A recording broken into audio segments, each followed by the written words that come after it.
Siyempre malungkot pa rin. Sobrang kasi, nagsabay-sabay.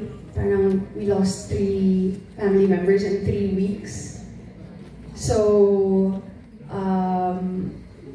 it's okay. No, there are good days and there are bad days, but it's also a testament to how important family is. Kasi talagang naramdaman namin yung support ng isa't isa. Actually, medyo parang kinakabahan ako kanina coming here to St. Luke's because my uncle was here in the ICU here, so parang medyo fresh pa. Pero I guess it's also part of my message din na, you never really know what's gonna happen. And no matter how prepared you think you are, it's so important to have people to rely on na masasandalan mo. Para kung hindi ka okay today, hindi sila yung haharap sa tao today. Or kung may tanong ka, I'm so grateful to doctors and to healthcare kasi napakalaking bagay. It's really life or death sometimes.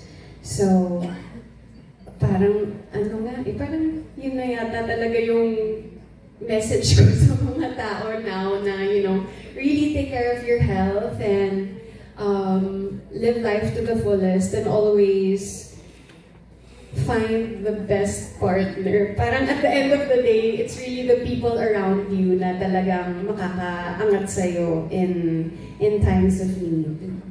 Sorry, but we're sorry for your loss and send all our love to you and your family. Thank you. Lalo na dun sa pag-yes, but as we know in families, although you do see to the health and the wellness of your siblings, does this make you more confident for the next step in life? Kasi usually when you have children, mothers are the first ones who always have questions about the children. Sa tingin mo ba ang eye care is bagay na bagay para sa mga katulad natin, whether you're a sister taking care of siblings or parents, or mothers wanting solutions and for their children, bagay bang eye care sa kanila? Yeah, sobra. Kasi going back to the app, there's also one feature that I really like. There's this Telemed 7. It's 24/7 teleconsult with a doctor. So, para sa akin, sobrang okay yun. Kasi, diba, minsan sa schedule natin, you have a hard time na pupunta ka sa ospital. Minsan parang sa tingin mo, simpleng tanong lang, wag na. Pero it's actually those little things na very important na, masagot agad kung meron ba akong kailangan gawin, meron ba akong sakit or problema. So yung easy access to a healthcare professional through the app, wherever you are, anytime, sobrang useful and empowering. And then, I know I always talk about being an ate, thinking about my siblings. Pero one of the things na gusto ko din about eye care is na it empowers you to have the ability to take care of yourself. No matter what age you are, there's a plan you can afford. Kung busy yung ate mo, then just do the Telemed 7 and ask your doctor. So, happy ako kasi it empowers talaga Filipinos to, na kaya mo to really get good healthcare at alagaan ang sarili mo para patuloy kang makapagtrabaho, makapag-ipon, makapagbakasyon sa Parao, and plan your future and your future plans. And as last question, since the bosses are here, let's try to pin them na dahil minention natin yung mga advocacies mo, no? May napag-usapan na ba in what way eye care can also help you to continue with your advocacies, whether in the small communities and specifically mga tinutulungan mo to take care of themselves also? I'm so happy kasi first eye care team and sila, Attorney Gideon, are so open to yung mga malapit sa puso ko. Like education talaga is one thing and empowering the youth, whether it be through trabaho or pag-aaral or the environment. So, yeah, excited to make more plans with that. Pero ang pinaka na-appreciate ko talaga is yung pag-empower nila sa sarili mo na kaya mo talaga at dapat mong alagaan ng health at sarili. Congratulations! So, dahil nakita ko yun sa mga tao sa paligid ko, dala na rin siguro ng hirap ng buhay, di ba? Na kailangan mong magtrabaho imbes na you take a sick day. Kaya na to, gano'n na lang. Pero ang dami ko na kasing nakita na because they ignored a small problem, lumaki ng lumaki hanggang sa lumala. So, I've always believed that prevention is better than cure. And when it comes to your health, kailangan mo talaga ng support, ng peace of mind na I can continue working. Because if ever I do have a question with my health or God forbid, may aksidente sa set or anything, hindi ako mag-aalala sa babayarin ko. I can just focus on getting better. Kasi syempre, ang dami ko na din mga nabisita na kamag-anak sa ospital or loved ones sa ospital na imbis na mag-focus sila sa magpapahinga ako, magpapagaling ako, ang nasa isip nila, paano ko babayaran to?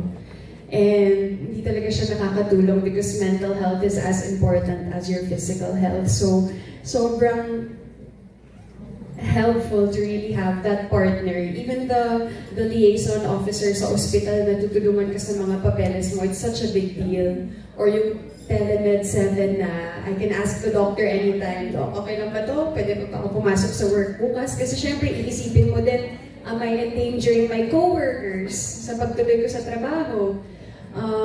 So, ayun, I think na it's really just so important to have that support system. And makinig ka sa katawan mo. Huwag mong i-ignore kung meron kang karamdaman. Prevention is better than cure. And ask your doctor.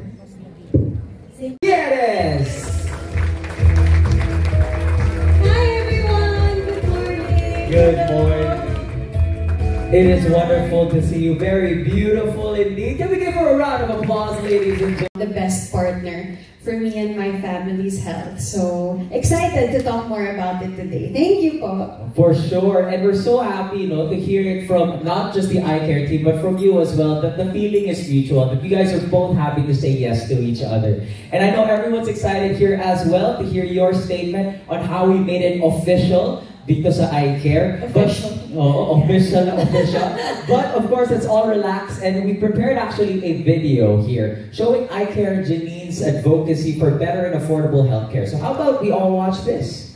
Yes, sa eye care. What is it about eye care that made you trust their brand? And are there any specific eye care, specifics in eye care that you've seen that you've aligned with, your advocacies and your goals in life? Yes, definitely. Kasi I've always known the importance of support when it comes to healthcare. I don't talk about this a lot, but actually one of the reasons kung bakit ako nag-artista was so that I could earn, because my second mom, yung yaya ko since birth, she got cancer when I was in school. And syempre nakita ko yung hirap ng bukod sa physical struggles, yung babayaran mo. Nakita ko kung paano siya naglakad sa kung anong agencies to ask for financial help and support. And at first when I was younger, ayoko talaga mag-artista kasi nahihiya ako. Malayo talaga siya sa isip ko. Pero when it came to, trying to help my family, yun yung parang nag-push talaga sa akin na I need to earn kasi mahal magkasakit. No matter kung gaano kadaming naipon mo or kung malaki yung pamilya mo, pag nagkasakit ka, everything stops. So, anything with health is very, very important to me. And I really appreciated how one of the advocacies talaga ng eye care is affordable, reliable healthcare para sa lahat ng Pilipino na talagang napaka-importante. So, I'm so happy that, this is something that I really believe in, and I know that we all really need to have na kapartner natin sa buhay. Thank you for that. Care of yourself, besides getting an Asian hole. Well, first thing talaga is when I do my yearly parang expenses, HMO talaga. Kasi sometimes no matter how well you take care of yourself, hindi mo talaga maiwasan, hindi mo masabi kung anong pwedeng mangyari. So I really like encourage everyone to, take the time to get your eye care plan. Kasi at least meron kang peace of mind na, tuloy-tuloy ka sa trabaho, tayong mga freelancer, di ba? Kakaiba yung schedule, lahat tayo, kung ano man ang trabaho mo, nagpupuyat. So, it's really just nice to have that peace of mind na there is that support system that will take care of you, whatever happens. So, bukod dyan, I work out. Yung workouts that I enjoy, yung mga parang hindi mo mamalayan na workout like tennis or paddle, Pilates, parang yun talaga yung key para sa akin. Something na na-enjoy mo and something you can do with friends or family. So yan din actually yung trick ko para mapa-workout yung tatay ko. Niyayaya ko siya na maglaro-laro tayo, ganyan. Kasi it's those little things that really add up to your overall health.